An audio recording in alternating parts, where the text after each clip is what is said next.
think I need you to look up how to reprogram this. I want this to be red when it's off, because red means stop. I'm pretty sure that in every sort of radio place, You're wrong. it's red when you're recording. That's weird. I only hear it in one ear. And we can put any sound in those. I didn't know these were here. Yeah.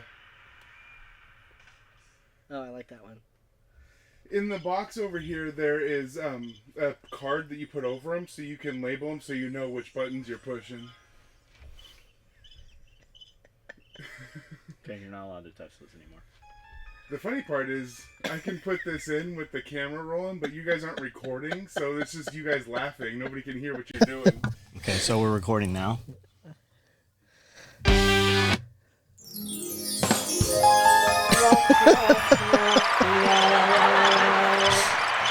Yeah, that's terrible. How do you turn it off? Okay.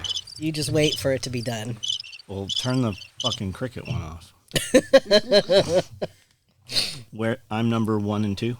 No, you're number 1. I'm 2. So what does this do? It makes it so I can't hear it. I think that mutes the microphone. I'm not sure. We can roll like. Well, I don't need to know. I'm never gonna touch them. It literally. I can't hear it now. There we go. Okay, but you see how that's not how any of the others are. Well, you're the one who broke it. No, that's not how that goes. I don't know. Is it working now? Or are we about to record this whole fucking thing? Because I've never had these lit up before. Are we about to find out we're recording the next hour of this with no audio? I think, see, these are to cut off the audio source like a cough button, but I don't know what that one is. I'll find out, though. This is how they're supposed to be. I can hear you. Yeah, Just do fine. that again. You're done. See, it's not registering you at all. So they all should look the same. Yeah, so that's the way it is. Yeah. That's the way it should be. So go ahead and say it. John was right. Anyway. Okay. Go get in your corner, John. The next one is Eric Holzer. With regards to the new LBE you were building, it sounded like you were on the fence about whether or not to include a belt system. I just wanted to give my 2 cents. Let me tell you, you don't get 2 cents because we're not including a belt system because a lot of people already have a belt. But let's go ahead and see what you have to say here. My 2 cents and say I really like the idea of having some form of a belt system built in, or at least have the ability to incorporate your duty belt. So you can totally put it on a duty belt or any belt the way we're going to build it. Because if we have to build a belt system and it comes with a belt, that means we have to build individual sized belts, and that's just not going to happen.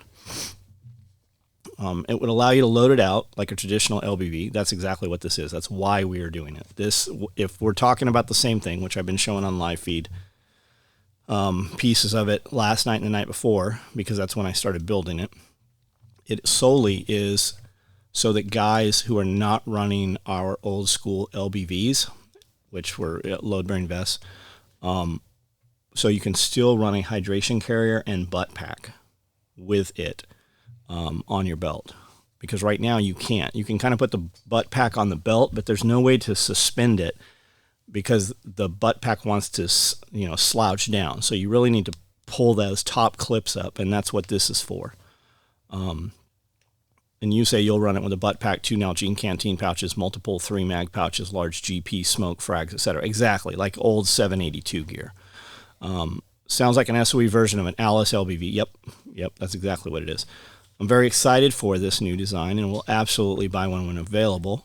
Is there any way to pre-order at this point? So no pre-orders yet. We're getting close. Like I said, I've only been messing with it for 2 days. I kind of have a working prototype right now that we have on a mannequin, but none of the mannequins are actually, I don't know why the fuck it's so hard to buy a mannequin that is actually the size of a real human being. And we just need to mess with it a little bit more. Josh Gilming. You missed one. Cody Atherley. Do you have plans to make the medical satchels again?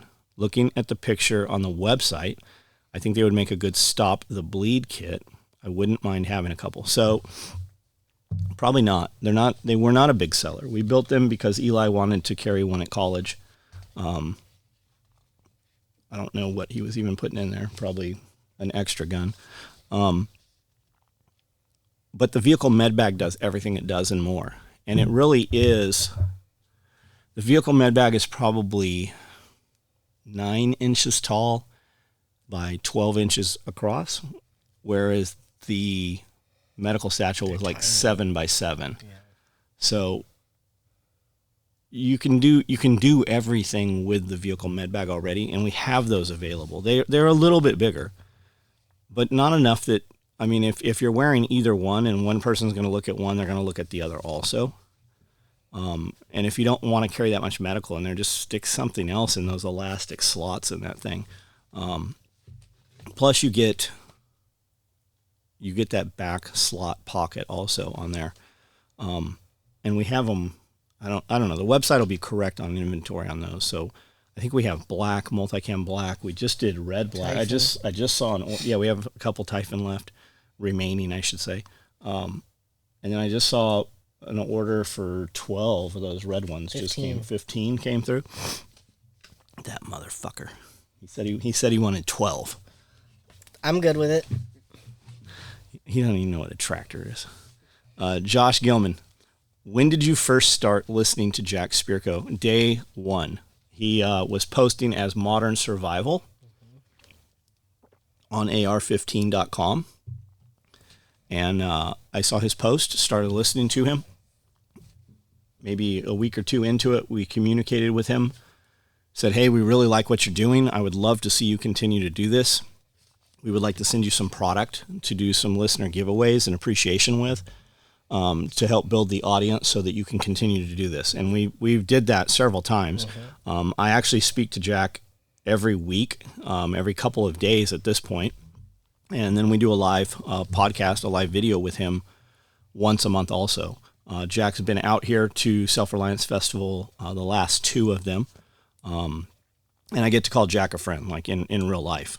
So you said, when did I start listening to Spirko? I followed you years ago, went down a different path for a bit. I do that quite often, man. When I found Jack's podcast and found you again, it's awesome how iron sharpens iron. I'm working on getting sharper every day. Absolutely. And sometimes you have to step away.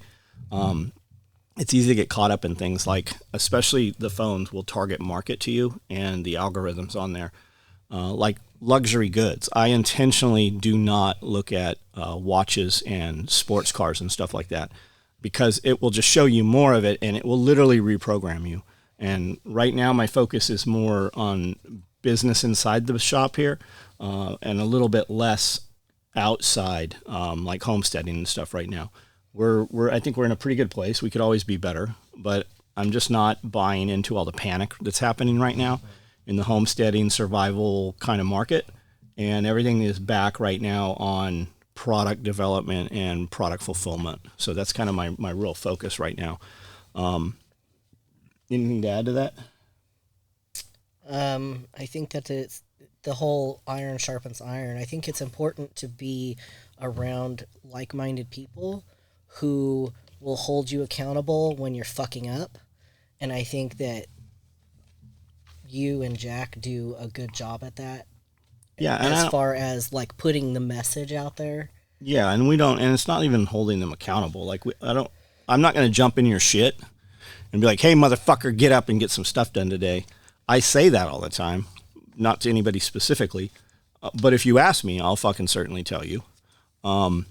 There's a lot of memes going around right now, like when you get around warriors, the conversation you have is different, and that's true. Same with businessmen and successful people. When you get around dudes that are successful, the conversations are very fucking different than the conversations that you're having with your normal ass friends. And that goes to say that you should requalify what you consider a friend. Those are acquaintances, and stop calling those people friends and remove their access to you. And when that happens, you're going to fill those voids with other people and fill those with better people. And a lot of times you have to seek those guys out. People that are above you are not going to seek you out. They're not going to step down to your level. You're going to have to pursue those people and access to those people. And when you do, you will become one of those people. Things will change in your life when you remove negative, and a lot of it just has to do with positivity and negativity. Yep. And when you remove them, motherfuckers, things change immensely for you. Blockade Runner. And thank you, Josh Gilman. Thanks, man. Blockade Runner. I know you're interested in medical-related antiques. Is there anything else I can keep my eye out for you and Amanda? So I like just creepy, horrible shit, right? That's why I'm so attracted to the asylums. And they're really just, they're gutted at this point. There is, like somebody asked last week, I think, if we've gone to Waverly Sanatorium, and we really should, because it's within like 90 minutes from here. And there's just so much history, and we can have access to the entire place. Like, we can go in there and rent it out, so there's literally nobody in there but who we bring, and we can just have free run. There's fucking nothing there. There's literally nothing left. It is just a concrete shell. The glass isn't even there. Some of the gargoyles are still on the roof. There's one sitting on the ground, which is cool. The morgue is kind of there, like the chiller boxes, the refrigerator boxes are there, but the doors aren't even on them. I think there's one gurney left in the whole fucking place, and it's a vast building. It's immense. Yeah, it's huge. Whereas the last asylum we were in, the operating room is still there, but none of the stuff is there. The morgue is still 100% there. Like, the table is there, the chiller boxes are there, the doors are there. There's a lot of beds in the place still. But there's nothing left. Like, there's not a scalpel. There's not a trepanning drill, like a skull drill. Nothing's there.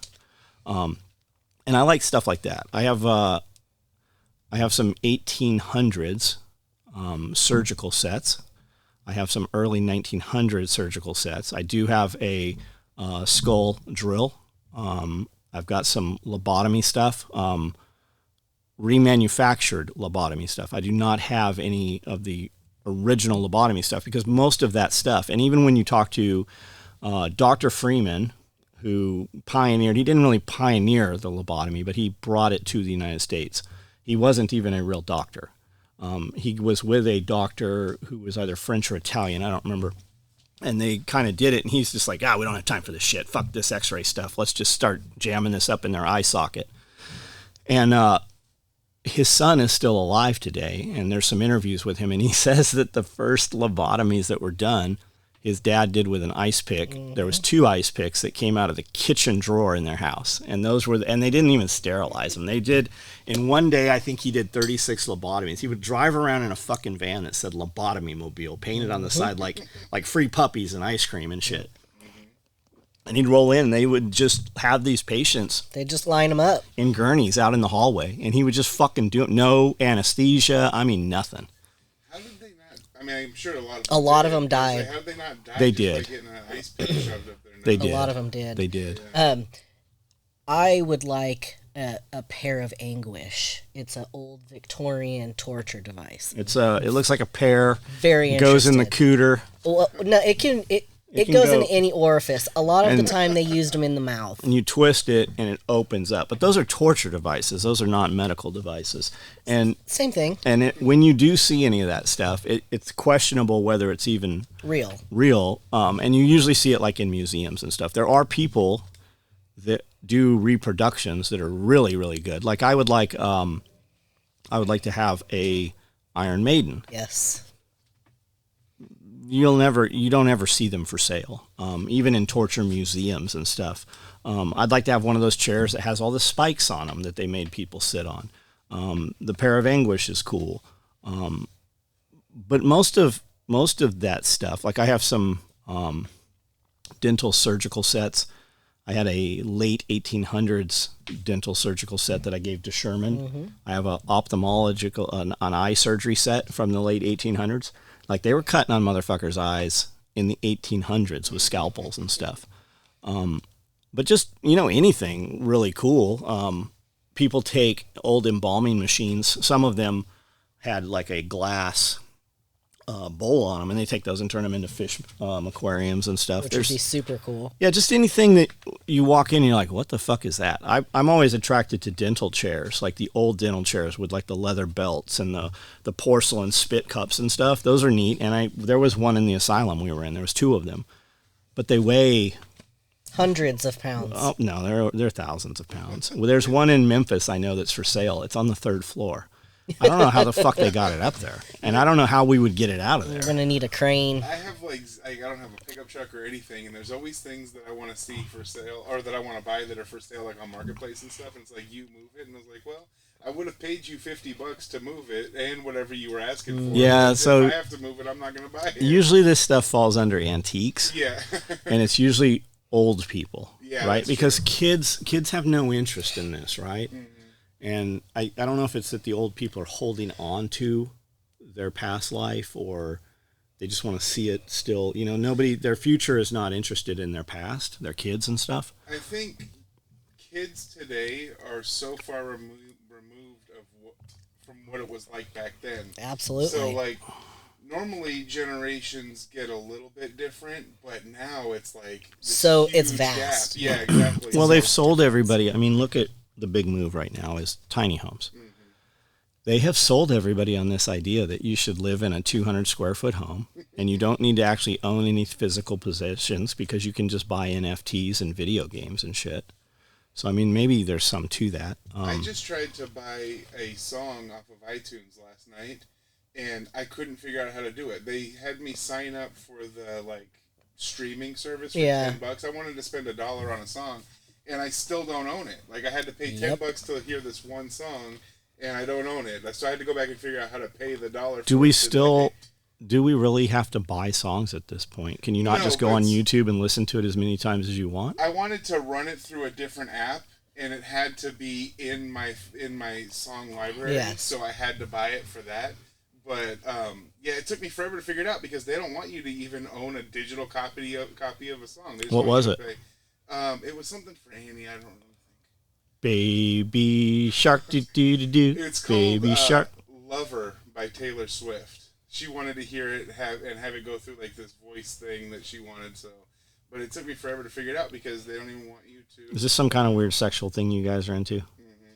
From Taylor Swift. She wants to run it through it's a helium sounding fish or something. What do you mean run it through a voice thing?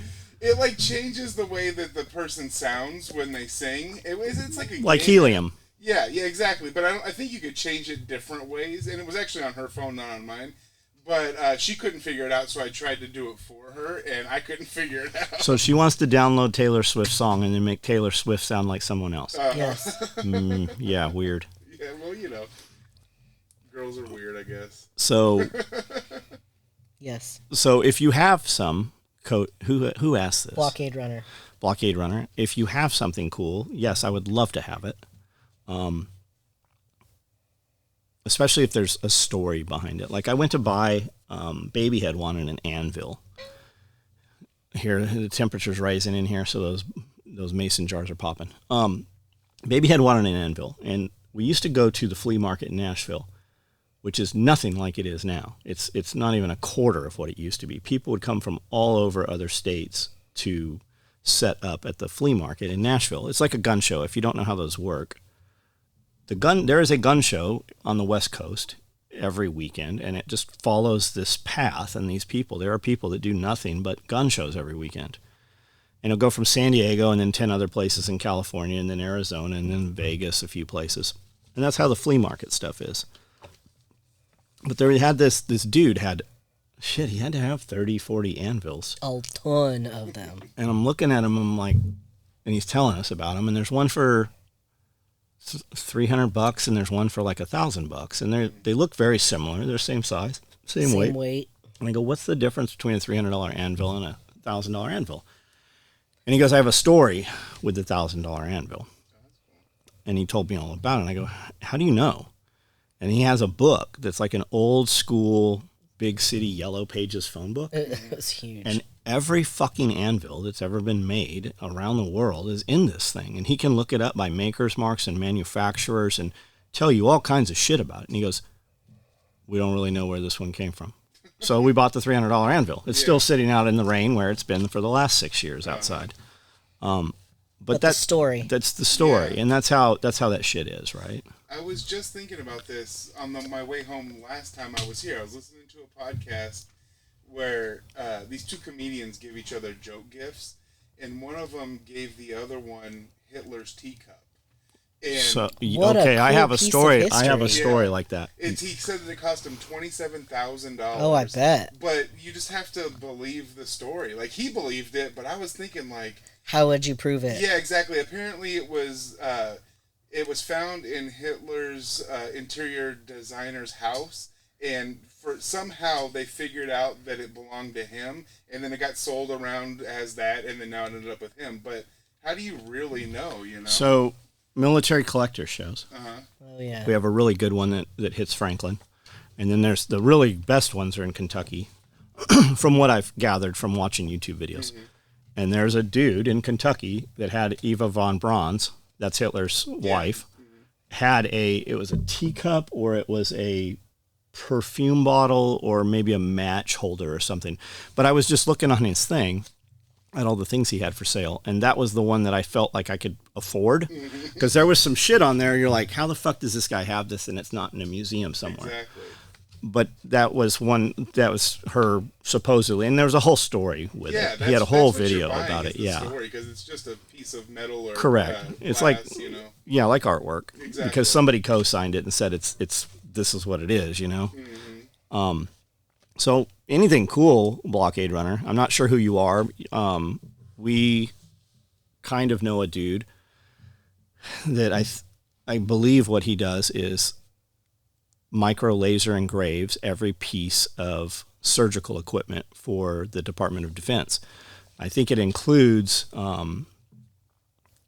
like metal hip sets and bone replacements and joint replacements, so that if there's ever a problem with them, they can track this all back to this database. And they do all the surgical equipment. And he had said, hey, I've got a couple boxes of stuff for you. I have some old Cold War era surgical equipment and stuff from like Russia and Poland and different places. That's funny. Yeah, very cool. Very cool. Kenneth Wilcox, how do you feel about sweat equity versus leveraging debt when it comes to growing a business?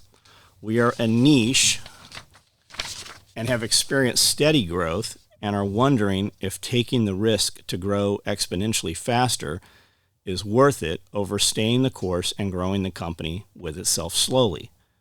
We have more orders than we can fill and are taking almost nothing out for ourselves as we still work full time. So I actually replied to this, but I don't see. I didn't put it there because I know that you know what you wrote. Got I was it. going to write the same thing, but you beat me to it. So my question was like, what is your market? What is it you do? There does seem to be more text here than what I recall seeing, though. Who works in the business, right? Do you have children? Is it you and your wife that run the business? Is that your life right now? Because if you can do that for 5 years and just make that your life for 5 years, that's going to be the difference between your business, making a few $100,000 a year as opposed to making millions of dollars. If you can pour everything back into that business, at 5 years, that business is going to be something so much more than what it will be otherwise. Like, our entire life was, and somewhat still is, SOE. Like, when I rolled into the shop the first time in Oceanside, I lived in the shop for 30 days. Like, I ate MREs. I left the shop every few days and went and got a burrito, and I worked literally 20 hours a day. Like, I was sleeping on a pile of isomats. I don't think I even had a sleeping bag with me. I was sleeping like on a sheet and a blanket. So sleeping wasn't comfortable. So I would sleep when I absolutely had to sleep and just take naps and then work and work and work and work. Can you do that? Right? Are you willing to do that? If you take a loan out, what will that do? Are you going to take that money and you're going to go fuck around with that money? Or are you truly going to put that money back into growing the business?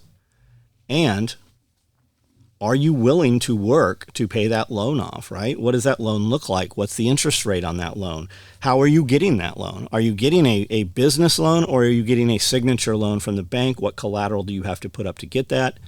But the thing of, you say you don't pay yourselves. The goal of a corporation at the end of the year is to not have any money. So any money that the corporation spends is taxed at a corporate rate rather than passing to you. So if money comes into your business, the business pays money on the tax on the money, and any money that passes to you, you pay personal income tax on. So it gets double taxed, depending on your structure. Most of the stuff that you see me with, or the stuff that you see us doing, we don't own that shit.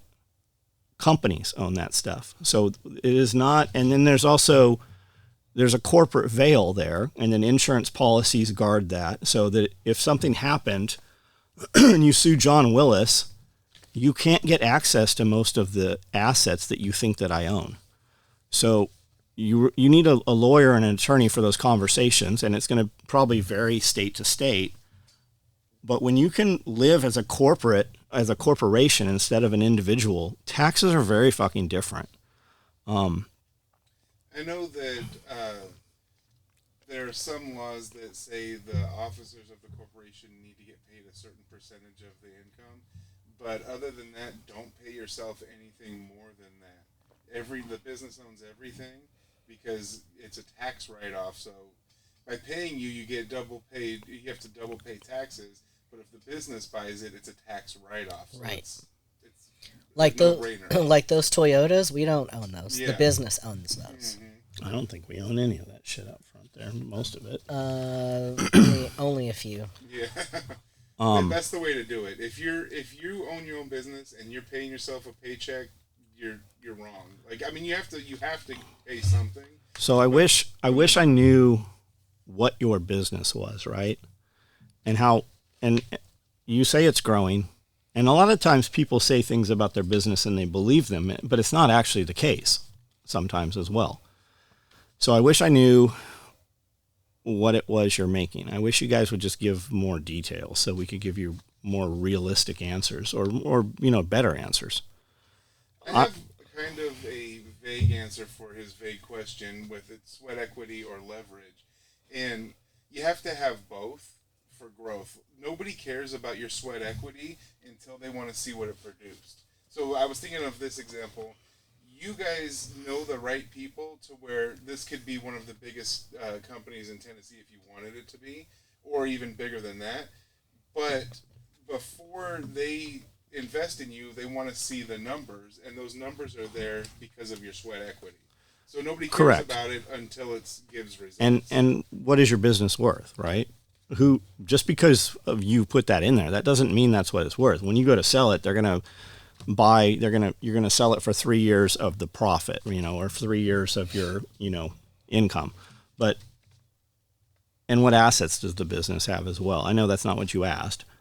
I've got friends that bring in corporate money. Like, we could totally grow this company, and they would bring in a bunch of money, and they would bring in management, and we would no longer manage it, but we would make a shit ton more money. But we don't own the company. We own a percentage of the company at that point, and that's what these guys do. And we've been shopped a bunch of times for that. I'm just not interested in doing that. I'm comfortable is really what's up. Yeah, and I know a couple of companies that have done that are in this world, and it's just not the same afterwards. Like, it's not. You have to kind of protect your brand by not growing that. Yeah, most of those guys, they sell the company. I mean, I heard, I don't remember what it was. ATK bought Eagle and Blackhawk, and they paid Blackhawk considerably more than they paid John Carver for Eagle. And he had a non-compete for, I think, 3 years. So his son, immediately, they started a company called First Spear, right? And now he has Atlas 46. So he's really doing the same thing. But John made a shit ton of money off of that, millions of dollars. I mean, which really, is it shit ton of money nowadays? No. And who knows? I don't know what it was. I think he got 11 million, and Mike Knoll, I thought, got 48 million or something for Blackhawk. And you have to consider that, like, what is that worth today? So I was talking about this with the girls about how I want to own real estate. And like, oh, and you can sell it and make money? No, I don't ever want to sell real estate because I want to milk that monthly payment. I want somebody to pay me every single month for the rest of my life to live in my real estate. Right, and once you have real estate, once you have a catalog like that, then that property is making enough money that you can hire an appropriate property management company, and then you're hands off. But the more you have to have money to make money, and the more money you have, the more money the money makes. That's how that conversation started. They were asking what's a good way to make money, and I said have some money. You know, like the best way to make money is use money to make money. Right, and so if somebody came in here and they're like, we'll give you $50 million, they wouldn't. It's not worth $50 million, right? But let's say they're going to give me $50 million. Or let's say they're going to give me $5 million.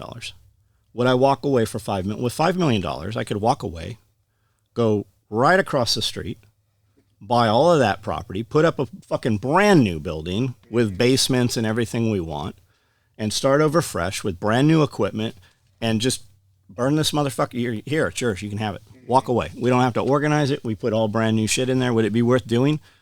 I don't know. Maybe. But it's just like, I don't. We were talking last night. You said something, and I said they can't get the people. I said we would just do it ourselves. Do you remember what we were talking about? We were laying in bed. We were talking about somebody was starting a company or had a company. Oh, it was the food place. The food place that we ate at. Got it. Night. So we ate someplace last night, and what did I say? I said they're understaffed. Yeah, we were talking about them being understaffed, and we were talking about how they're... It's under new owners. Yeah, so they have weird hours, right? And they're not open on the weekend. And the old owners were like, we are the only ones that work here. We can't get anybody to work. Like, we've tried hiring, and nobody wants to work. That's right. And I said, you and I would just do it ourselves. We would be open on Sundays. You're the dumbest fucking thing to do in this town, where we have 120 churches, is not be fucking open on Sunday. Right. That's going to be your number one income day. It's going to be Sunday. Because everybody goes to church, and then they go eat, and then they go to Walmart. Yeah. Literally, that's all you got to do. Uh-huh. Yeah. I mean, there's really not much else to do. You're missing thousands of dollars. Yeah. Which is, for here, that's probably a lot of money. Oh, absolutely. For a hamburger place that has no dine-in. It's literally just drive-through. They have chicken sandwiches and hamburgers on the menu and a couple different French fries. But, like, that's it. That's all they build. I have a friend who just recently opened a food truck. And, you know, I follow his page and stuff because you just want to support your friends. It's always like, oh, it's too hot or it's too cold, so the food truck won't be out. Well, I guess you just don't want to make money. Exactly. Because you work... The work comes first over everything else. You know? Right. You have to like work. Exactly. Yeah. Yeah. That's what it comes down to. Mm-hmm. Our kids grew up in the shop. Yeah. All the time. When they weren't at school, before school, they were in the shop. After school, they were in the shop. Yeah. In the evening, they were in the shop. Like when we moved here, Babyhead was 2.